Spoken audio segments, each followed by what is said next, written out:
The villagers called her Princess Susie, though she wore no crown and had never stepped inside a palace. The name was half mockery, half affection, born from the way she carried herself, chin lifted, eyes steady, walking barefoot across the muddy paths as if the ground itself respected her. To the children, she was a protector who never let the bullies have their way. To the elders, she was a reminder of something painful, though no one spoke of it aloud. But Susie herself hated the name. She wasn't a princess, not really. She was the orphan of a seamstress and a traveling merchant who had both died in a fire when she was 6. She had grown up in the village, sleeping on cold floors, never sure if she was a guest or a burden. And every time someone called her princess, she heard an echo of laughter hidden behind the word, as if life itself were mocking her. Still, Susie bore it. Because that's what she always did, she bore things. The whisper of a secret. One autumn evening, as she sat beside the river with her closest friend, Daniel, he blurted out something she had never expected to hear. "They say you really are a princess," he whispered. His dark eyes searched hers, half eager, half afraid. Susie stiffened. "That's nonsense." "No, listen. Old Marta told me. She swore your mother was not just a seamstress, but someone hiding from the king. She said you were born in the capital, in the palace itself." Susie laughed, but it came out hollow. "And what proof is there? Marta's mind drifts like smoke. Next week she'll say I'm the daughter of a dragon." Daniel didn't argue. But he didn't take his eyes off her either, and in the silence that followed, Susie's chest tightened. Because she remembered, just faintly, a lullaby her mother had once hummed. It wasn't a village tune, it was finer, lilting, the kind you'd expect in a ballroom rather than a hut. That night, Susie dreamt of fire again, the fire that had taken her parents. Only this time, she saw shadows in the flames, soldiers, swords, and a crown glinting through the smoke. The weight of truth. Weeks passed. Susie tried to forget Daniel's words, but the thought gnawed at her. Why had she been given that name, Princess Susie, before anyone even knew her well? Why had the villagers' laughter always sounded nervous, not joyful?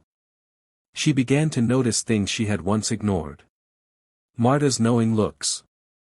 The way the mayor avoided her questions about her parents.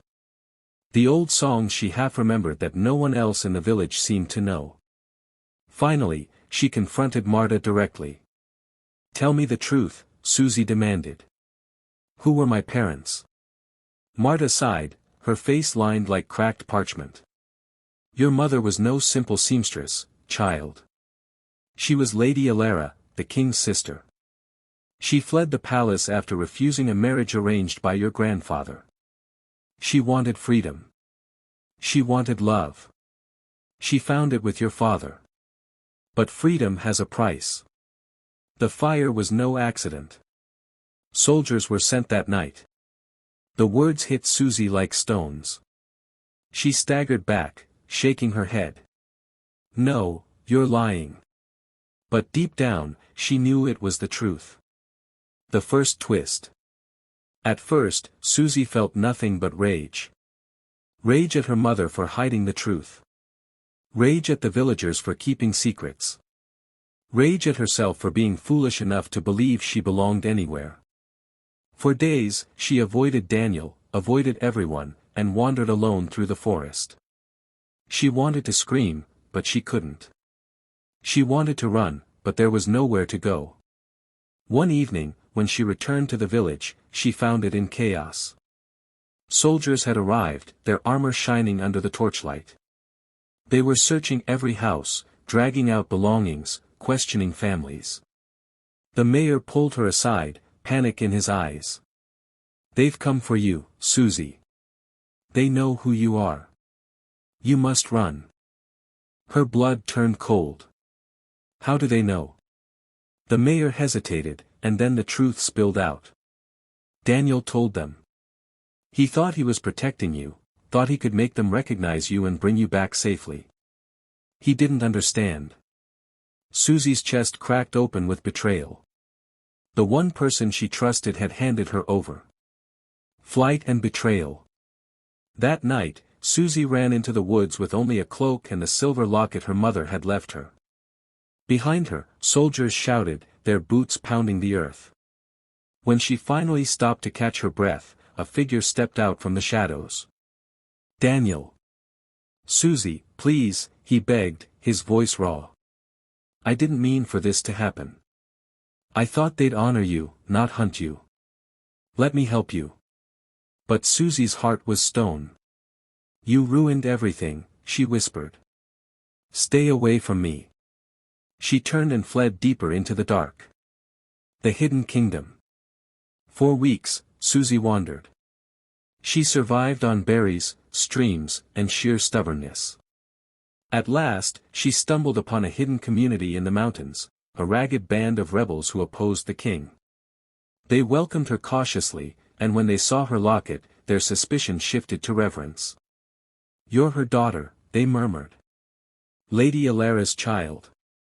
The leader, a scarred woman named Irina, explained what Susie had never known: her uncle, the king, had ruled with cruelty ever since Alara fled.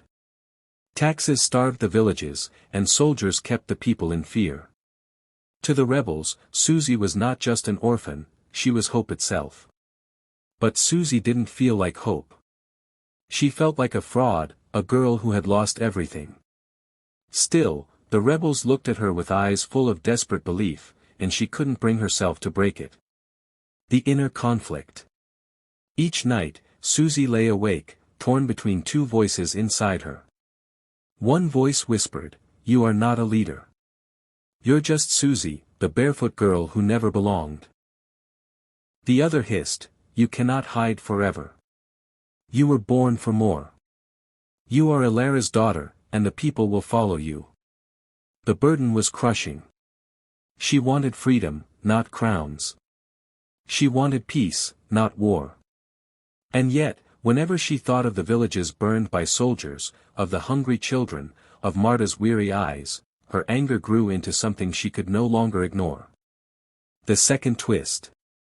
Months later, the rebels prepared to strike the capital. They asked Susie to lead them, but before the battle, someone arrived at their camp. It was Daniel. His face was gaunt, his clothes torn, but his eyes were full of fire. "I've come to make things right," he said. "I know I betrayed you, but I also know the truth now. The king will never honor you. He wants you dead because you are the rightful heir. Let me fight with you." The rebels were divided, some wanted him killed, others saw his sincerity. Susie's heart raged with confusion. She wanted to hate him forever, but part of her still remembered the boy who once stood by her side at the river. In the end, she allowed him to stay. The climax. The night of the assault was cold and silent. The rebels crept into the capital, their shadows long under the moonlight. Susie marched at the front, her heart pounding like a war drum. The palace gates fell, and chaos erupted. Blades clashed, arrows flew, shouts filled the air. Susie fought with a ferocity she didn't know she possessed. Every strike was for her mother, her father, her village. At last, she burst into the throne room. There sat the king, her uncle, draped in gold, his eyes like knives. "So the lost niece returns," he sneered. "Do you think you can steal what is mine?" Susie raised her sword, but before she could strike, the king revealed the final blow: "Your mother is alive." The words froze her blood. "She has been my prisoner all these years. Surrender now, and you may see her again." The final choice. The room spun. All Susie's rage, all her determination, crumbled under the weight of those words. Her mother, alive? Her hand trembled on the sword. Around her, rebels shouted, urging her to kill the king. Daniel's voice cut through the chaos, "Don't believe him. It's a trick." But what if it wasn't? Could she risk her mother's life for the sake of a throne she never wanted? The king saw her hesitation and smirked. "You are no leader. You are still just the frightened child who ran from fire." Susie closed her eyes. She saw Marta's tired smile. She saw the starving children in the village. She saw her mother's face in memory, gentle and strong. When she opened her eyes, they were clear. She stepped forward, not to kneel, not to surrender, but to fight.